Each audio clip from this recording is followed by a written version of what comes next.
What's happening, folks? So, just an update on the Toyota.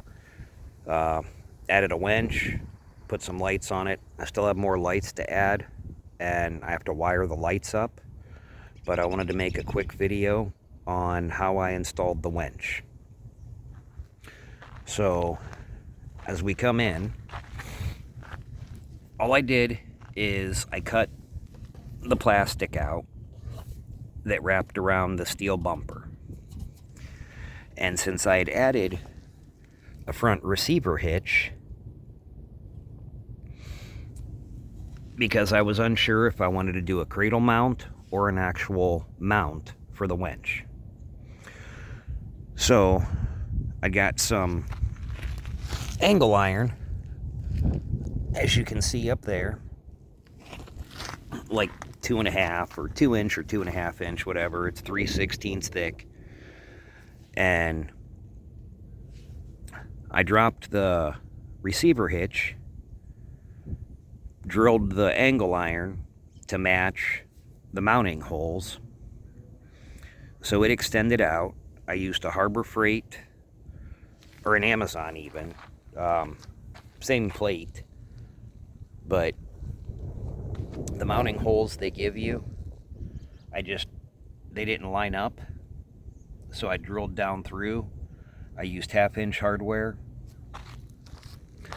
I left about a 1/4 inch between the plate and the curvature of the bumper.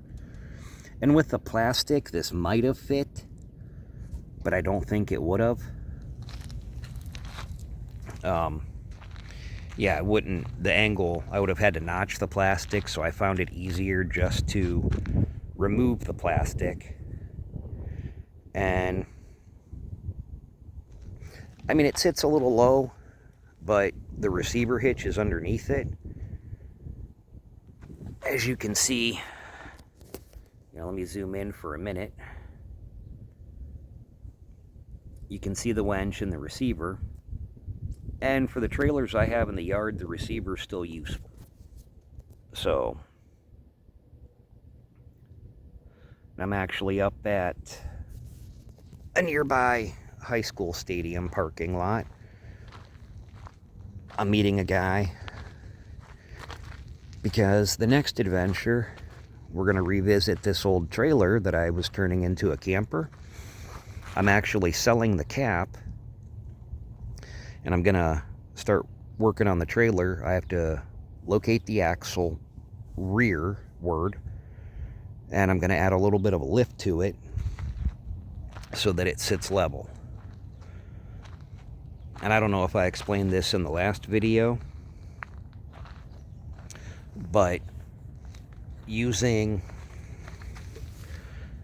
the step bumper mount between this or the other trailer it'll work, but I wanted that hitch to run the receiver rack, and I wanted to sit up higher so that if I'm not pulling a trailer, if I'm off-road, the receiver rack isn't in the way. And I really won't need into the cap until I'm at camp. And if I'm running the receiver rack, the tent, the stove, propane, everything will be in the Cabela's bag.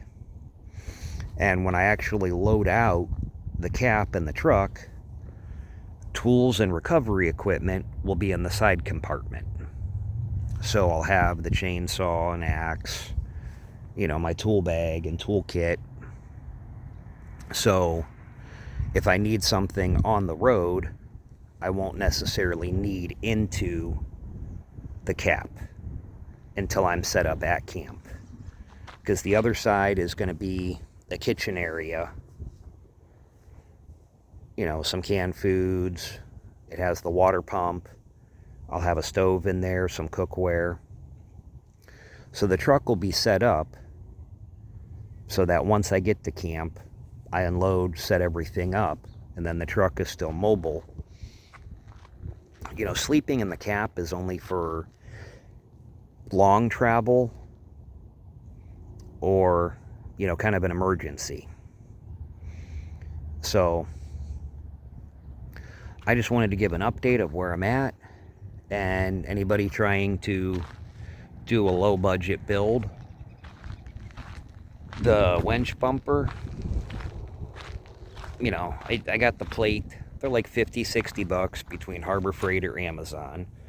The Winch is Harbor Freight. That was like under $3.50. The lights are from Amazon. I'm at like 20 bucks for the angle iron, and another 50 bucks for grade 8 hardware from Home Depot, because I didn't go to the actual hardware vendor. We have a nut and bolt place here in town. So everything's grade 8. Besides the hitch mounting, I came up through the plate into the bottom of the bumper, and I just used grade 8 3/8. Everything else is 1/2 inch. So it's just extra security. The hitch says it has like a 9,000 pound straight pull load capacity. So with the angle iron sandwiched between the frame and the hitch, you know, supporting the winch, if I'm using a snatch block, I can come back and actually hook to the loops of the receiver. Or I might just get a receiver with a D-ring. So the options are there. I'm at the point of sufficiency with self-recovery. So, but anybody trying to build an overland truck on the cheap, I'm just kind of logging how I build this. And so far, everything's working out. Next weekend is PA trout season. So I have a lot to do this week.